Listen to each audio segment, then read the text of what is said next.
Meus amigos, como é bom quando as coisas não saem como esperado para o sistema, como planejado por eles, né? Geralmente isso é bom para o Brasil, e novamente foi. Vejam só, é tudo coincidência, tá? Brincadeira. Não existem coincidências, principalmente se tratando de política aqui no Brasil, ainda mais em tempos de democracia relativa, né? Logo depois da operação lá no Rio de Janeiro, onde o Lula perdeu mais de 100 votos, né? E lamentavelmente nós tivemos 4 baixas de heróis policiais, civis e militares, que Deus os tenha. Houve aí o desengavetamento, ou sei lá, a ação contra o governador Cláudio Castro lá no TSE estava parada. Curiosamente, depois da operação, tiraram ali a cassação dele da gaveta e agora está em pauta. Já vai ser votado na semana que vem. Agora, quarta-feira, dia 4, né? Cara, é surreal, mas é tudo coincidência, né? Não. Se tratando de Brasil, nada é por acaso e não existem coincidências. Pois bem, a ministra Carmen Lúcia, eu acho que ela pensou o seguinte: bom, a operação no Rio de Janeiro, né, foi um verdadeiro massacre, pegou muito mal, a população não vai aceitar isso aí, vai todo mundo ficar contra o governador Cláudio Castro, que foi eleito com ampla vantagem sobre, acho que foi o Freixo que se candidatou contra ele, né, que concorreu contra ele, não lembro agora. Mas, enfim, foi um esquerdista qualquer, perdeu de lavada, assim como aqui em São Paulo, o Tarcísio ganhou de lavada, e a ministra Carmen Lúcia aproveitou o timing da operação, que na visão dela ia pegar muito mal para a sociedade, né? E falou, bom, agora é o momento de tirar mais um dissidente político do Lula da jogada, né? Mais um ali aliado de Bolsonaro da jogada. Vamos enfraquecer a política da direita lá no Rio de Janeiro. Só que não. Porque o tiro saiu pela culatra, olha só. A pesquisa diz o seguinte: 8 em cada 10 moradores de favelas no Rio aprovam a mega operação. Levantamento Atlas Intel aponta 87,6% dos residentes de comunidades cariocas apoiam a operação que terminou com 121 mortes, né, de criminosos e não de civis, como os assessores de imprensa do regime bradavam. Não são civis, são narcoterroristas que atiraram contra a polícia. Foi isso que aconteceu, tá? Vamos deixar claro aqui. Então isso aqui, eu acho que a ministra Carmen Lúcia não esperava uma pesquisa como essa.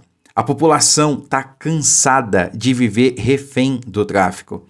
A violação à soberania nacional que ocorre todos os dias, com regiões completamente dominadas por essas entidades narcoterroristas, isso aí não incomoda Alexandre de Moraes, né? Que fala em defesa do Estado democrático de direito.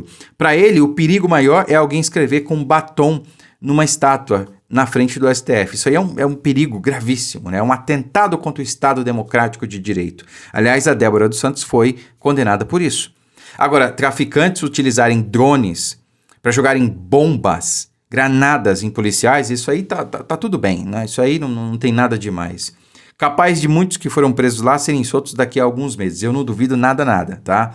Mas a questão é que a ministra Carmen Lúcia achou que isso aqui ia ser um prato cheio para derrubar mais um da direita, não é? Mais um ligado a Bolsonaro. Só que não, ela caiu do cavalo, o tiro saiu pela culatra, a população está apoiando em massa o governador Cláudio Castro. Mas essa gente não aprende, né? Porque eu já vi esse filme antes. Aliás, esse filme saiu ano passado aqui em São Paulo, né?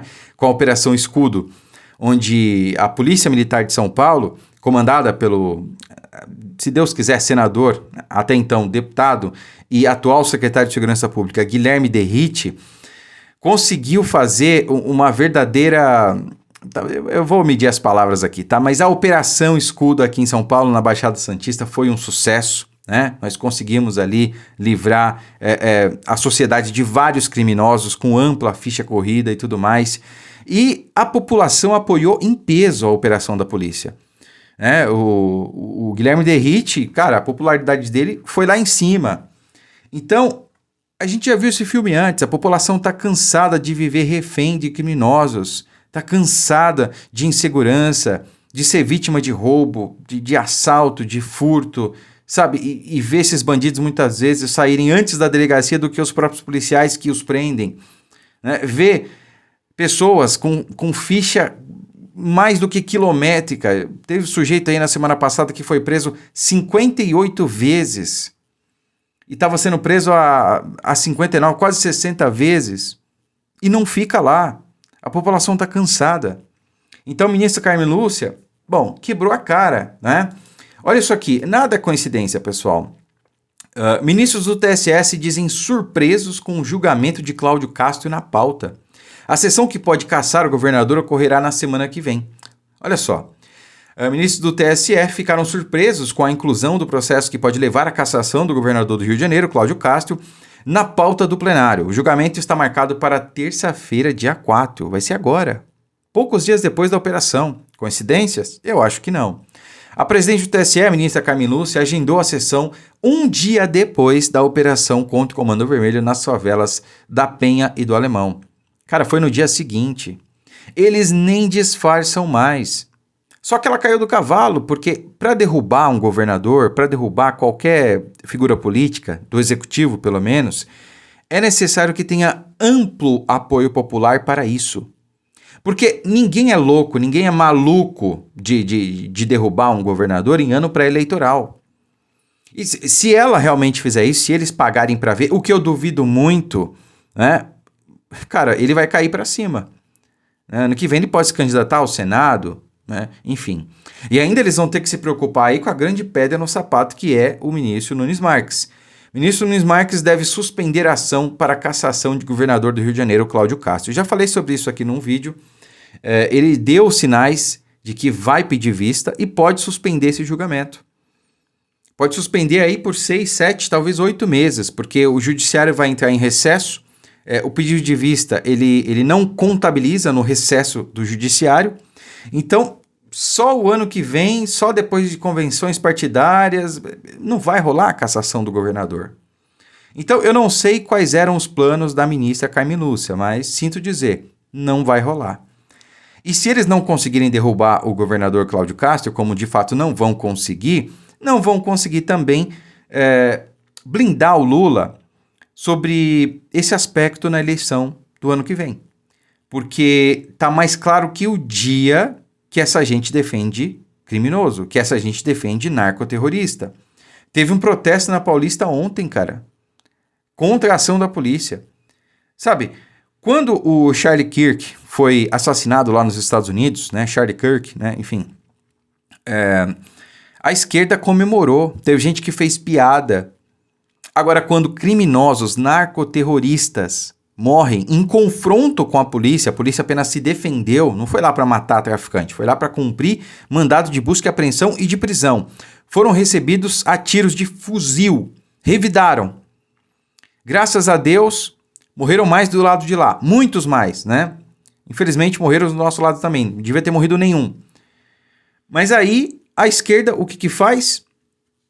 É contra. A esquerda lamenta a morte de traficantes, a esquerda é contra a polícia, faz protesto contra a polícia.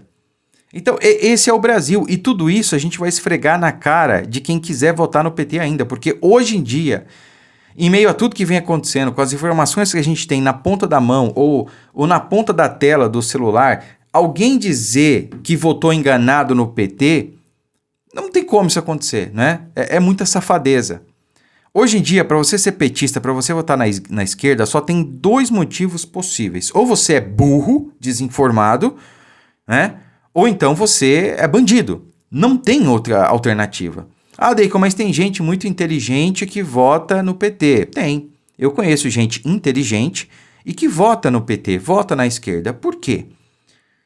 Só tem 2 alternativas. Ou você é burro ou você é bandido. Se essa gente é inteligente, logo burro eles não são, não é? O Augusto Nunes falou sobre isso. Se eles não são burros, então subentende-se o quê? Que eles são bandidos, né? Ou simpatizantes, ou apoiadores de bandidos. Aí é uma questão de caráter. O sujeito pode até não ser bandido, mas simpatiza. Vai entender. Mas essa é a realidade. Curta, comente, compartilhe o vídeo, fiquem com Deus e até a próxima.